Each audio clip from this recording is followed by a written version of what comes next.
May kusang ito ba? Baba. Ayun, baka identity.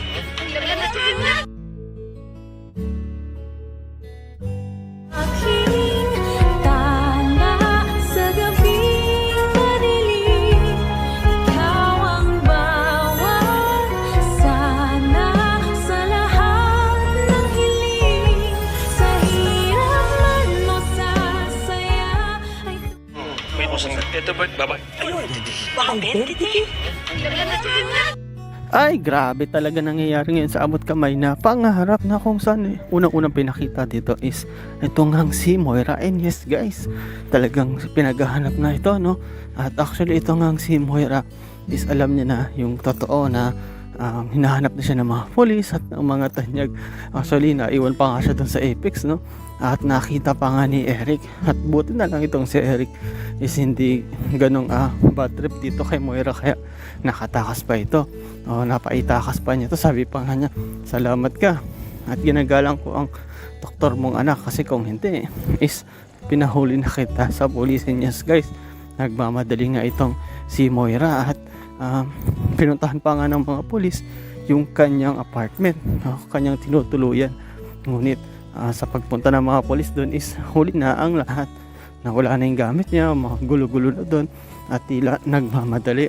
At ang tanong nga dyan guys is, saan kaya pumunta ito, na kung saan dapat galingan niya magtago? Kasi nga kung makikita siya ng kahit na sino, lalo na ng mga pulis, at mahuli siya, ay siguradong kulong ito. And yes guys, mahirap yung kaso niya, kasi once na makulong ito is wala nang labasan, kasi walang bail yung kaso niya dahil kidnapping yon, isang mataas na uri ng kaso.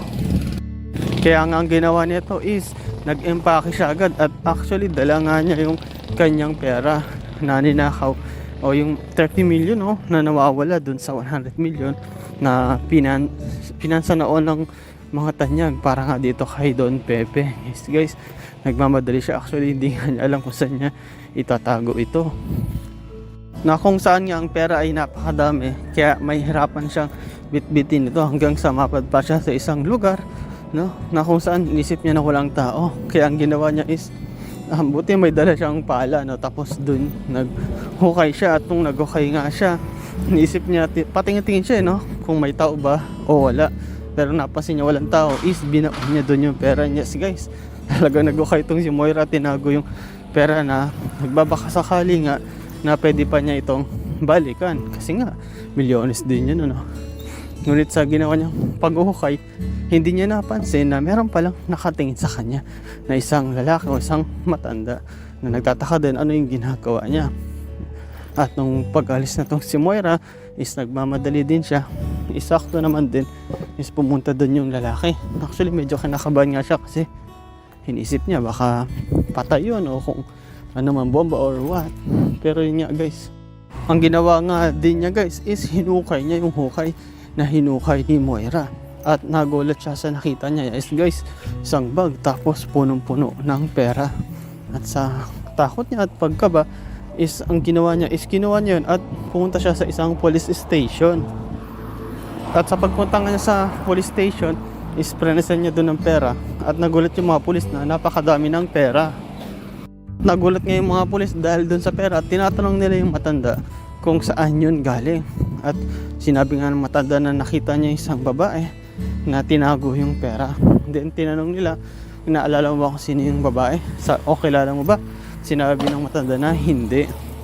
Kaya nga ang ginawa ng mga pulis, kasi inisip nila na baka si Moira yun, is may pinakita silang picture. And yes guys, pagpakita sa kanya ng picture, tinanong siya, ito ba yung babaeng yun? And then sabi ng lalaki, opo sir, ito yung po yung babae na nakita ko. And then yun nga guys, na confirm na ng mga pulis mismo na ito nga si Moira yung nagtago ng pera. At talagang lumakas ang kutob nila na ito nga si Moira is talagang nagtatago. Ginagawa niya lahat para hindi siya makita ng mga pulis, kasama doon yung pera. And then guys, no, talagang itong si Moira is kumbaga gusto niya nang magtago at hindi makita dahil sa takot na rin na makulong siya. At syempre mabulok siya sa kulungan at tataka din siya sa mga tanyag baka kung ano yung gawin sa kanya kung makita siya, baka mamaya balatan siya ng buhay, no? Dahil sa marami niyang kalokohan. At yun nga guys, no, pinakita dito na itong si Moira is nung actually nakapagkita pala ito dito nga kay Doc Carlos, at si Doc Carlos willing na tulungan ito nga si Moira dahil sa request rin mismo ng anak nila na si Zoe. Sabi nga ni Zoe na ayoko makulong si mama kasi pag nakulong siya madadamay ako at makukulong din ako. At ito nga si Moira is talagang gustong gusto niya nang makaalis, magtago, kaya talagang kinausap niya rin itong si Carlos kahit na alam naman niya na medyo may pagkakaaway sila, no, hindi sila pagkakaintindihan minsan. At last time nga sinampal pa itong si Moira ni Carlos kasi nga may ligmanakit tong si Carlos, no, pero talagang lumapit siya. Bakit? Last resort niya na yan eh, o last na wala na siyang malalapitan kundi si Carlos na lang. At ito namang si Carlos is willing tumulong para nga syempre hindi makulong tong si Moira, kasi once na makulong tong madadamay si Zoe at pati siya mismo, kasi nga may nalalaman din siya sa kaso at siguradong idadamay yan ni Moira. Kaya nga gumawa ng paraan tong si Carlos at sinabi pa nga niya na meron akong kakilala doon sa may Japan. And then sabi ni Moira, maganda yun, mas maganda yun, mas malayo, hindi dito sa Pilipinas kundi sa ibang lugar o sa ibang bansa. And yes guys, sabi ni Carlos na kung meron ka bang passport dyan na papuntang Japan. Then sabi ni Moira na oo, meron ako.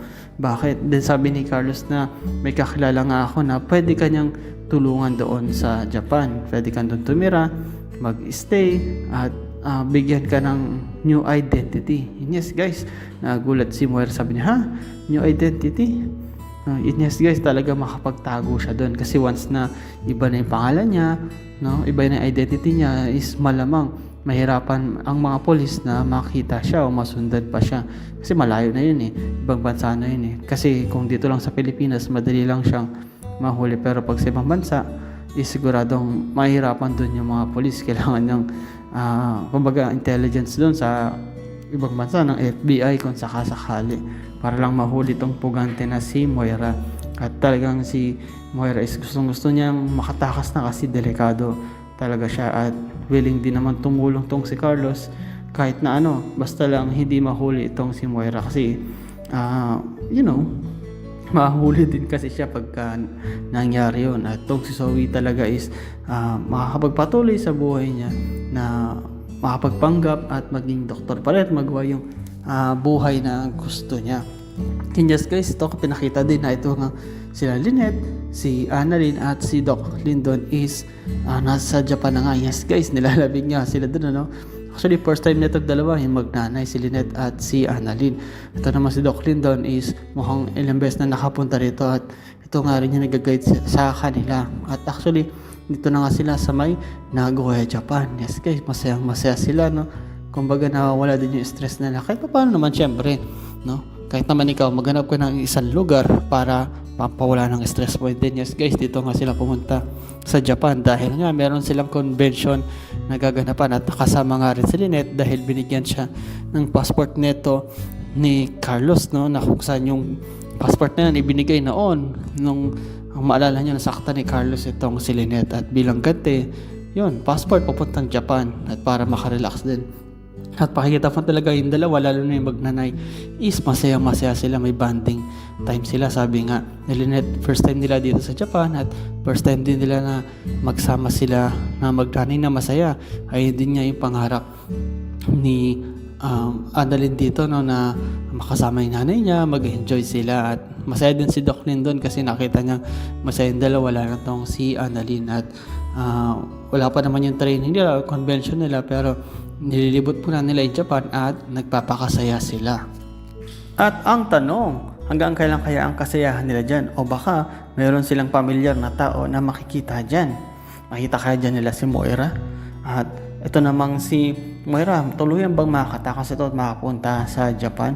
At ano kaya ang gagawin ni Giselle at neto ni RJ para mahuli itong si Moira? At si Lolo Pepe, kailan kaya magigising si Eric at si Justin? Kamusta na kaya si Annalyn? Ano kaya ang gagawin niya para makatulong sa lahat-lahat ng mga problema ng mga tanyag? And yes guys, salamat sa panonood niyo sa akin channel, sa inyo pag-like, comment at pag-share. And yun lang guys, ingat kayo palagi. Bye bye.